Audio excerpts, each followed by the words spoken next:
Notre différenciation sur le marché, c'est qu'on a généré un produit qui est basé sur de la recherche. Bonjour et bienvenue sur Alma Mater Europa, le podcast de l'Université franco-allemande. Je m'appelle Cécile Boutelet et je suis ravie de vous accueillir dans cette émission où nous parlons des parcours universitaires franco-allemands et des carrières européennes. Pour cette nouvelle saison, nous explorons les parcours de recherche à travers des rencontres d'anciens doctorants de l'Université franco-allemande. Aujourd'hui, je reçois Stéphane Foulard, un ingénieur français installé à Darmstadt. Après un master soutenu par l'Université franco-allemande, il a passé son doctorat en génie mécanique en co-tutelle avec l'École centrale de Lyon et l'Université technique de Darmstadt.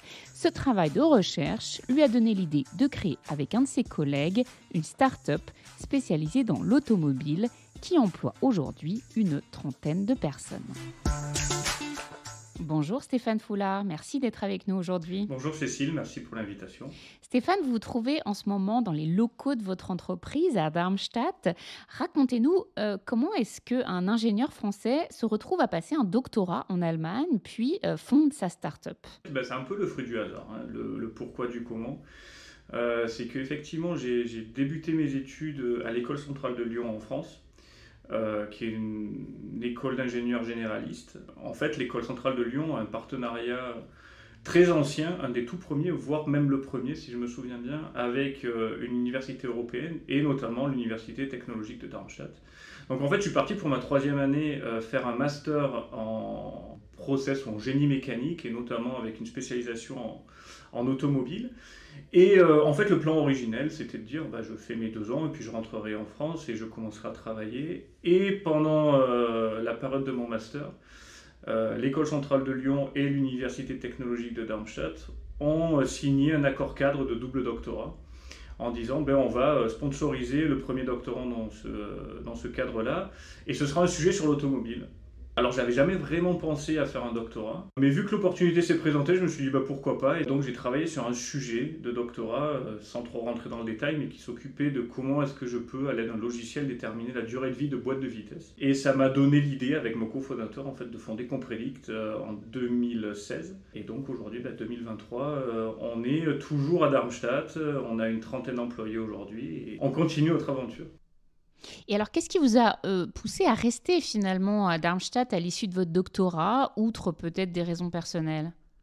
Le fait qu'on soit resté à Darmstadt, il y a eu un peu un aspect stratégique entre guillemets, c'est que effectivement on a la proximité avec l'université et avec laquelle on continue de collaborer. Parce que effectivement, alors j'aime pas trop cette notion, mais on est quand même une start-up, ce qu'on peut appeler deep tech. Donc, qui en fait a besoin de faire de la R&D, a besoin d'explorer de nouveaux sujets. Donc on a toujours quand même cette composante de faire de la recherche, de travailler avec des doctorants, de travailler sur des mémoires de master, etc., etc. Donc ça, on continue à le faire. Ensuite, forcément, mon cofondateur est aussi PhD.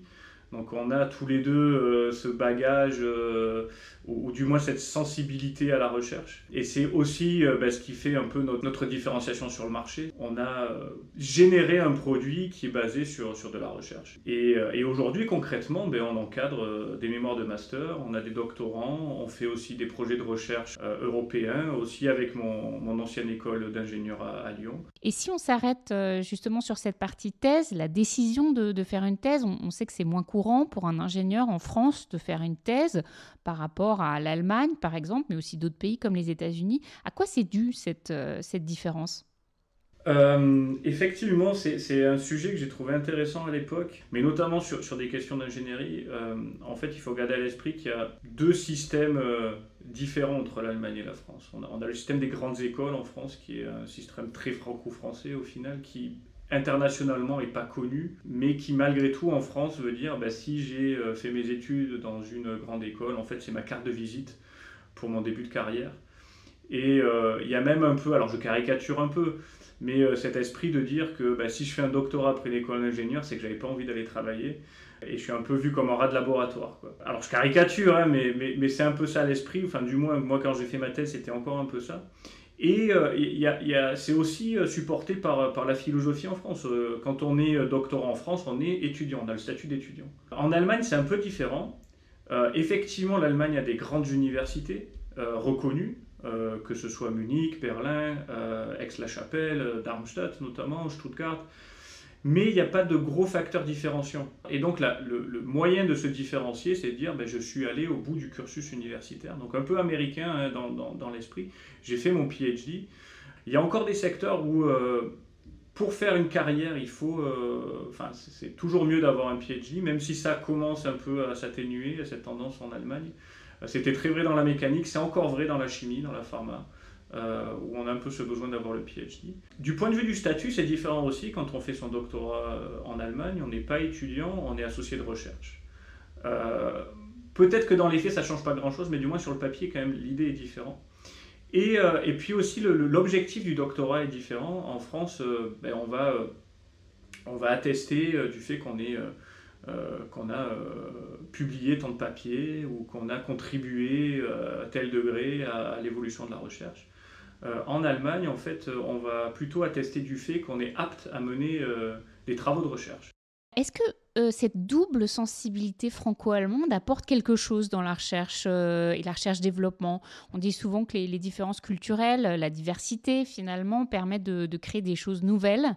Est-ce que ça, c'est un effet qui a joué chez vous ? Alors, je vais un peu caricaturer parce que c'est pas blanc ou noir, mais en gros, j'allais dire, le côté français, ça m'a apporté la rigueur, c'est-à-dire quand on a un résultat, on fait en sorte de l'avoir validé, de l'avoir prouvé, d'être sûr du résultat. Le côté allemand m'a plus apporté l'objectif de dire, enfin, ou du moins la granularité de dire c'est bien d'avoir un résultat, mais comment je peux l'utiliser ? Est-ce que je peux développer économiquement quelque chose avec ça ? Est-ce que ça a une valeur pour la société, etc., etc. Et forcément, pour moi, aujourd'hui, en tant que franco-allemand, et avec c'est un peu ces deux systèmes, ça m'a apporté le fait de dire aujourd'hui, on est une entreprise qui se base sur des travaux de recherche et qui continue à faire de la recherche, mais qui a quand même une visée économique. C'est-à-dire on veut quand même avoir une entreprise pérenne et développer l'entreprise. On a des fois tendance un peu à cloisonner les deux, à dire il y a la recherche et puis il y a l'économie, mais en fait non, il n'y a pas d'économie sans recherche et il n'y a pas de recherche non plus sans économie parce que il faut les subventionner aussi ces projets de recherche. Et moi en fait cette sensibilité de la recherche aujourd'hui avec mon rôle dans l'entreprise, c'est plutôt un gros avantage parce qu'aujourd'hui je me positionne en tant que directeur général, donc très exposé plutôt à des échanges avec des investisseurs sur le développement du business, etc. Tout en ayant un bagage technique et qui en fait me donne aussi une légitimité à parler de ce qu'on fait. Alors, si vous deviez donner un conseil à un étudiant, une étudiante qui hésite à se lancer, ce serait quoi ? Est-ce que ça vaut le coup, finalement, de consacrer 3 ans, 5 ans de sa vie, surtout à l'étranger, à un sujet ? C'est difficile à savoir. Ce que je sais, c'est que si j'avais pas fait ma thèse, j'aurais pas créé Compredict. J'aurais peut-être créé une autre entreprise, mais en tout cas pas celle-là aujourd'hui, parce que j'aurais pas eu l'idée de ce sujet, j'aurais pas travaillé sur ce sujet-là, etc. Donc forcément, je peux voir ça que d'un œil positif. Après, est-ce que ça vaut le coup, ça vaut pas le coup ? C'est hyper compliqué à dire. Tout ce que je peux dire, c'est sur un plan financier, non, ça vaut pas le coup. Vaut mieux aller travailler si on est motivé par gagner de l'argent rapidement. Sur un plan personnel, oui, en fait, c'était aussi l'opportunité de me dire j'aurais peut-être pas l'occasion dans ma vie de me poser 3 ans sur un sujet, à faire que ça et à peut-être découvrir quelque chose de nouveau, etc. Mais le conseil que je peux donner, c'est qu'en fait, il faut un peu avoir la fibre de ça, parce que c'est aussi un marathon et c'est pas non plus évident tous les jours. Il y a des phases où on a du succès parce qu'on a eu des résultats et puis c'est vachement bien et un peu de l'euphorie. Et puis des fois, pendant 2 mois, il se passe rien parce qu'on a pensé qu'il y avait un truc intéressant à creuser et puis en fait c'est juste nul et ça mène à rien. Psychologiquement, j'ai trouvé ça hyper intéressant parce que ça apprend la ténacité, toute cette idée de se dire j'ai un problème, je sais pas trop comment l'attaquer et puis je sais pas vraiment le résultat que je vais atteindre au final, quoi. Et donc aller un peu dans cet inconnu-là, c'est peut-être aussi ce qui m'a décidé à fonder une entreprise.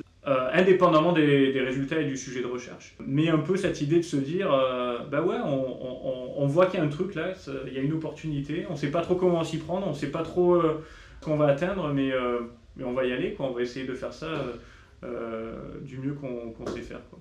Et donc peut-être que ça m'a apporté ça un petit peu aussi en y réfléchissant. Stéphane, merci beaucoup pour cet entretien. Merci Cécile.